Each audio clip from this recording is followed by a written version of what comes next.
Ladies and gentlemen, welcome to another video. In this video, we're going to be talking about how to buy Solana on Binance in 2026. So let's get straight into the video. The first thing you want to do is create your Binance account and simply go ahead and verify.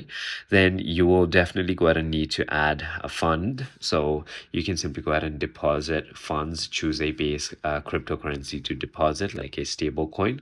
Then you can simply go ahead and navigate to the spot market. And once you've done that, you want to simply go ahead and look for the Solana up here, or you can also go ahead and type it in the search if you want by writing SOL, and then you can simply go ahead and add the amount that you want to go ahead and trade, and you can simply go ahead and click on place buy order by simply clicking on order, and then you can simply go ahead and confirm and receive it and view it in your wallet. So it is as simple as that. I hope this video clarifies everything for you.